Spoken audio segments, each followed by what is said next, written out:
సాగుకు సంబంధించి ఏ రకాల పూలు అందుబాటులో ఉన్నాయి, వాటికి సంబంధించినటువంటి సీడ్స్ ఏమున్నాయి, మల్లెపూలు కానివ్వండి, బంతి పూలు, చామంతి పువ్వులలో ఉన్నటువంటి వెరైటీస్ ఏమున్నాయి, రాజేంద్ర నగర్ పూల పరిశోధనా స్థానంలో అయితే డిఫరెంట్ టైప్స్ ఆఫ్ పూలకు సంబంధించినటువంటి పరిశోధనలు అయితే కొనసాగుతూ ఉన్నాయి. రైతులకు ఎట్లాంటి సీడ్స్, పూలకు సంబంధించిన సీడ్స్ అందించబోతూ ఉన్నారు, వాటికి పూలలో వచ్చే రోగాలను తట్టుకునేటటువంటి సీడ్స్ ఏ ఉన్నాయి అనేటటువంటిది గ్రౌండ్ రిపోర్ట్ ద్వారా తెలుసుకునే ప్రయత్నం చేద్దాం.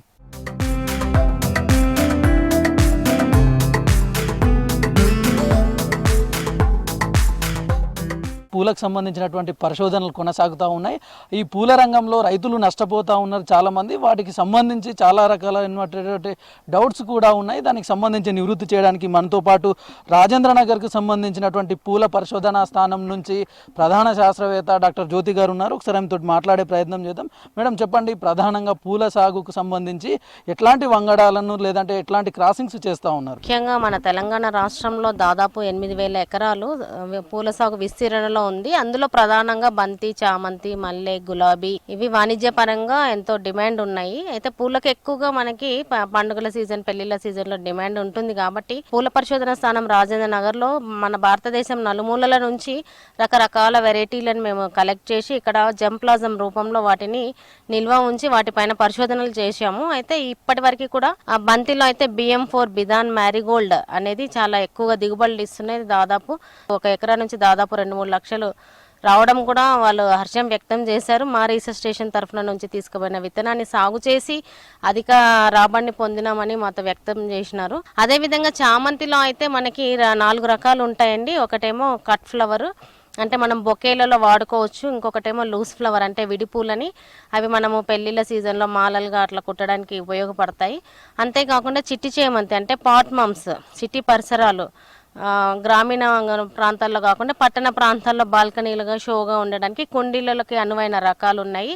అదేవిధంగా గార్డెన్ డిస్ప్లే, అంటే పబ్లిక్ పార్క్స్లో కానీ ఎక్కడైనా కూడా మనము ల్యాండ్స్కేపింగ్ చేయడానికి ఈ విధంగా చామంతిలో cut flower, loose flower, pot mums, అదేవిధంగా గార్డెన్ డిస్ప్లే కోసము 4 రకాలుగా రకరకాల రంగులు, వాటి యొక్క సైజు ఇవన్నీ కూడా వివిధ రకాలుగా ఆకర్షణీయంగా ఉండే వంగడాలని రకాలని మేము ఇక్కడ మెయింటైన్ చేసుకుంటూ వాటిని రైతులకు కూడా, ముఖ్యంగా మన తెలంగాణ రాష్ట్రంలో చామంతిలో అయితే పూర్ణిమ ఎల్లో, పూర్ణిమ వైట్, అంటే లోకల్గా చందమామ ఎల్లో, చందమామ వైట్, పేపర్ ఎల్లో అంటారు. ఆ రకాలు ఎక్కువగా సాగులో ఉన్నాయి.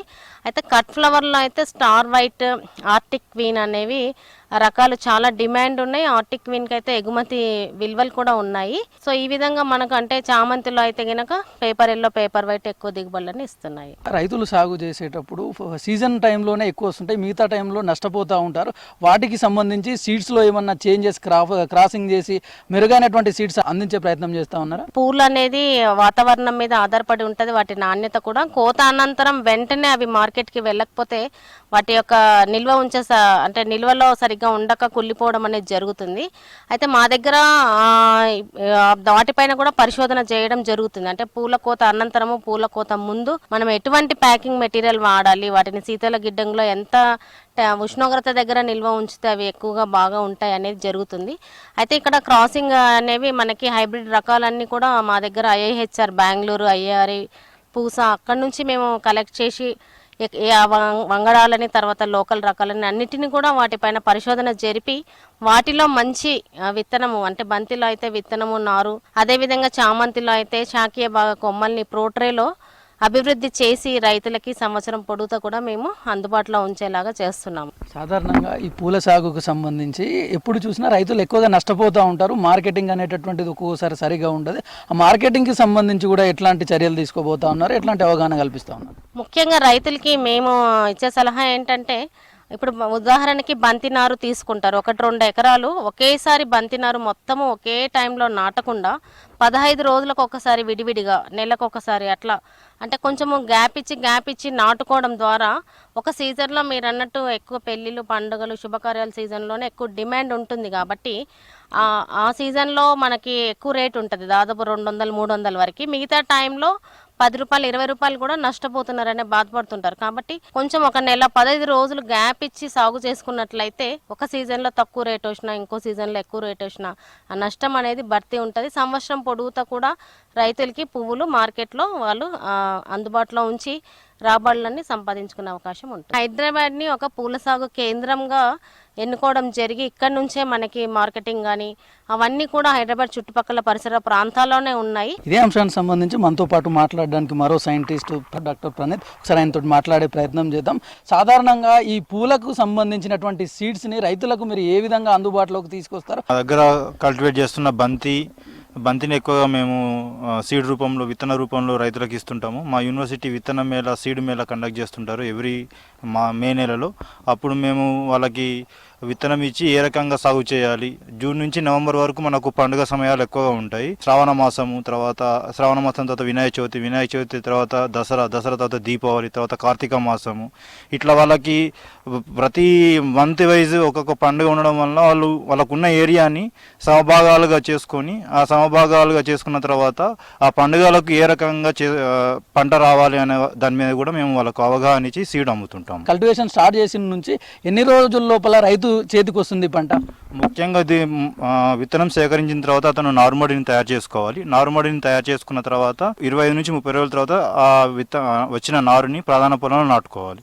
నాటుకున్నాక 15 నుంచి 20 రోజుల తర్వాత తలలు తుంచాలి, అంటే పించింగ్ అంటారు. ఆ పించింగ్ చేస్తే మనకి ఏమవుతాయి అంటే పక్కకి కొమ్మలు ఎక్కువ వస్తాయి, శాఖీయ భాగాలు ఎక్కువ వచ్చి మొక్క అనేది గుంపుగా పెరుగుతుంది.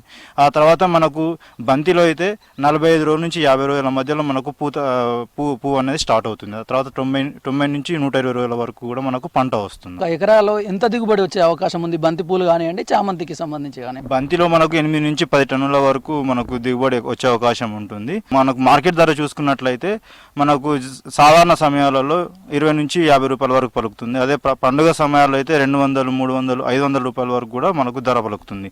అందుకే రైతులు ఏం చేయాలి అంటే పండుగలను దృష్టిలో ఉంచుకొని, శుభకార్యాలను దృష్టిలో ఉంచుకొని ఒక క్యాలెండర్, ఒక కాలపట్టికను తయారు చేసుకొని దానికి అనుగుణంగా ఇది పూల పంటలను కనుక సాగు చేసుకున్నట్లయితే రైతులు అధికంగా లాభ పొందుతారు.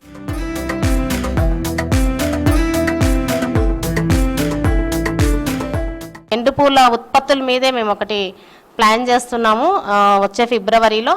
అంతేకాకుండా గ్రామీణంలో ప్రాంతాల్లో యువత కానీ మహిళలు కానీ ఉద్యోగ అవకాశాలు కల్పించుకోవడం కోసం కూడా ఈ ఎండుపూల ఉత్పత్తులు ఎంతగానో ఉపయోగపడతాయి. ఎండిపోయిన పూలను కూడా వేస్టేజ్ చేయకుండా ఈ పూల పరిశోధన కేంద్రంలో అయితే దాంతో డిఫరెంట్ టైప్స్ ఆఫ్ ప్రోడక్ట్స్ని కూడా తయారు చేస్తున్నారు. మనం ఒకసారి చూసే ప్రయత్నం చేద్దాం.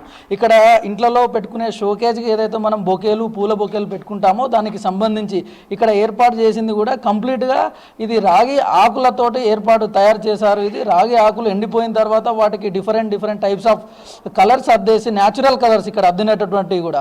అదేవిధంగా ఇక్కడ ఉన్నటువంటిది మనం గమనిస్తే బతుకమ్మ పండుగలో వాడేటటువంటి గూనుగ పువ్వు, దీన్ని కూడా ఇందులో వాడారు. అంటే సాధారణంగా అయితే ఇళ్లలో పెట్టుకునేటటువంటి షోకేజ్కి ప్లాస్టిక్ పెట్టుకునే వాటి వల్ల ఆ ప్లాస్టిక్ తోటి అలర్జీ, డస్ట్ తోటి వచ్చే అవకాశం ఉంటుంది. కనుక ఇట్లాంటి న్యాచురల్ ప్రోడక్ట్స్, పువ్వులతో తయారు చేసినటువంటి ప్రోడక్ట్స్ని పెట్టుకుంటే ఆ పిల్లలకు ఇంట్లో చూడడానికి బ్యూటిఫుల్గా ఉంటుంది. దాని నుంచి ఎట్లాంటి అలర్జీలు కూడా ఉంటాయి. మరో విధంగా ఇంకో ప్రోడక్ట్ గమనించవచ్చు. ఇది కంప్లీట్గా ఒక ఫ్రేమ్లో తయారు చేశారు.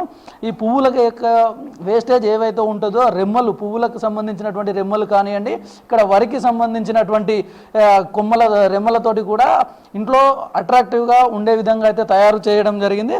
దాంతోపాటు మనం మరొకటి గమనించవచ్చు. ఇక్కడ ఎండిపోయిన పూలతోటి కంప్లీట్గా తయారు చేసినటువంటిది. ఇక్కడ దేవుడి దగ్గర దీపం వెలిగిస్తాం సాధారణంగా. ఆ దీపం అనేటటువంటిది ఈ ఎండిపోయినటువంటి పువ్వులు ఇక్కడ ఇందులో వేయడం ద్వారా ఒక గుడ్ స్మెల్, ఒక మంచి వాతావరణం అయితే ఏర్పడుతూ ఉంటుంది ఈ స్మెల్ ద్వారా.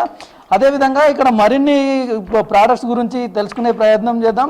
ఇక్కడ చూడొచ్చు మనం, ఇక్కడ గ్లూకాన్ డి అనేటటువంటిది ఉంది. ఇది కంప్లీట్గా వచ్చేసరికి ఇది గులాబీ పువ్వులతోటి తయారు చేసినటువంటి పేస్ట్. ఇందులో ఒక స్వీట్ కలుపుతారు. ఇది పాన్ తినే టైంలో పాన్లలో అయితే ఎక్కువ ఇస్తారు. ఎండిపోయినటువంటి పూలతోటి దాదాపు ఇది తయారు చేసి 1 year అవుతుంది. 2019లో తయారు చేశారు ఈ ఫ్రేమ్ను. అప్పటి నుంచి కూడా ఇప్పటి వరకు ఇట్లా ఎండిపోయినటువంటి పూలతోటి వీటన్నిటికీ ప్రాబ్లం లేకుండా అట్రాక్టివ్గా ఉండే విధంగా అయితే రీసెర్చ్ స్టేషన్, ఈ ఫ్లోరికల్చర్కి సంబంధించినటువంటి వాళ్ళు అయితే తయారు చేస్తూ ఉన్నారు. రానున్న రోజుల్లో మరిన్ని కూడా ఈ ఎండు పూలతోటి సంబంధించినటువంటి ఉత్పత్తులన్నింటినీ కూడా తయారు చేస్తామని ఇక్కడ రీసెర్చ్ స్టేషన్కు సంబంధించినటువంటి శాస్త్రవేత్తలు కూడా మనతో చెప్తా ఉన్నారు. Horticulture Konda Laxman Bapuji horticulture university vice chancellor doctor Rajireddy గారు మనతో ఉన్నారు. ఒకసారి ఆయనతో మాట్లాడే ప్రయత్నం చేద్దాం. సార్ చెప్పండి, ప్రధానంగా ఈ ఉద్యాన పంటలకు సంబంధించి ఎట్లాంటి పరిశోధనలు యూనివర్సిటీలలో, కాలేజీలలో జరుగుతున్నాయి సార్? పండ్ల తోటలు, పూల తోటలు, కూరగాయలు, మెడిసినల్ ఆరోమేటిక్ ప్లాంట్స్, ఈ 4 పైన వాటికి కావాల్సినటువంటి పోషకాలు ఏమిటి, ఏదైనా పురుగులు పెస్ట్ డిసీజ్ వచ్చినప్పుడు ఏ విధంగా కంట్రోల్ చేయాలనేటువంటి, అట్లాగే నీటి యాజమాన్యం, ఫర్టిలైజర్ యాజమాన్యం మీద రీసెర్చ్ జరుగుతూ ఉంది. ఆధునిక యాజమాన్య పద్ధతులు కూడా స్టేకింగ్ అని, పందిరి తోటలని, సో వీటి మీద కూడా మనం కొంత దాని మీద కూడా కొంత రీసెర్చ్ చేయాల్సినటువంటి ఇంకా అవసరం ఉంది. పురుగు మందులను ఎక్కువ వాడటం జరుగుతుంది హార్టికల్చర్ క్రాప్స్లో, అందులో కూరగాయల్లో. సో వీటిని తగ్గించడానికి ఇప్పుడు కొత్త పరిశోధనలు చేయాల్సినటువంటి అవసరం ఉంది.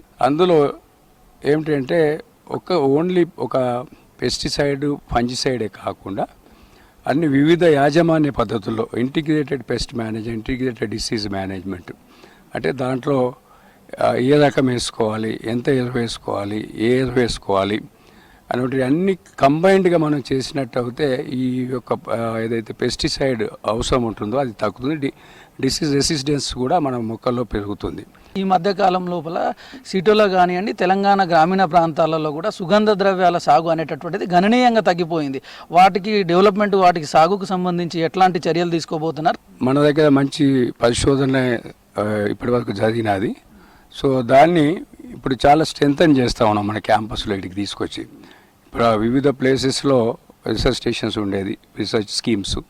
సో అవన్నీ కూడా ఈ కాలేజ్ క్యాంపస్లోకి తీసుకొచ్చి ఈ యొక్క 3-4 బ్లాక్స్ డెవలప్ చేసి కూరగాయలకు సంబంధించి, పూలకు సంబంధించినటువంటి, అట్లాగే పండ్ల తోటలకు సంబంధించినటువంటి ఈ సుగంధ ద్రవ్యాల గురించి, సో వీటి మీద ఎక్కువ ఎంఫసైజ్ చేసి రైతులకు ఇవి మనకు అందుబాటులో ఉండేటట్టు, అంటే ఈ మొక్కలు కానీ వాటికి సంబంధించినటువంటి ఆయిల్స్ కానీ అట్లాంటివి ఏమైనా బై ప్రోడక్ట్స్ కూడా డెవలప్ చేసి అధిక లాభాలు సాధించడానికి, అట్లాగే ఏదైతే సుగంధ ద్రవ్యాల నుంచి వచ్చినటువంటి by products, value added products ఏవైతే ఉంటాయో వాటి కూడా కొన్ని మనకు కొన్ని ఆరోగ్య రీత్యా కూడా ఏదైనా మనం చేసుకోవడానికి పనికి వస్తుంది, వాటి మీద కూడా ప్రోత్సాహం ఇవ్వడం జరుగుతూ ఉంది. ప్రైవేట్ పబ్లిక్ పార్ట్నర్షిప్లో సిఎస్ఆర్ ఫండ్స్ కానివ్వండి, సో అంత కంబైన్ హోలిస్టిక్గా మనం కలిసి పనిచేసినప్పుడే మంచి మాడ్యూల్స్ డెవలప్ అవుతాయి. మన దగ్గర మాడ్యూల్స్ కూడా ఉన్నాయి, పెస్ట్లకు కానీ, డిసీజెస్ కానీ, ముఖ్యంగా ఈ నీటి యాజమాన్యం కానీ, వాటిని కూడా రైతుల్లోకి తీసుకెళ్లి పెద్ద ఎత్తున చేయాలనేటువంటి ఆలోచన ఉంది. అది ముందు మేము ప్లాన్స్ చేస్తాం. డెఫినెట్గా మన తెలంగాణ రైతులకు మంచి లాభదాయకమైనటువంటి పంటలను, ఈ కూరగాయ పంటలు కానీ, పువ్వుల తోటలు కానివ్వండి, వీటి మీద డెఫినెట్గా పరిశోధన చేస్తాం, విస్తరిస్తాం, రైతులకు లాభం అయ్యేటట్టు చూస్తాం. పరిశోధనలు కూడా కొనసాగుతాయని చెప్పేసి యూనివర్సిటీకి సంబంధించినటువంటి వైస్ ఛాన్సలర్ మనతో చెప్తా ఉన్నారు. కెమెరామెన్ శ్యామ్తో నరేష్, V6 న్యూస్, హైదరాబాద్.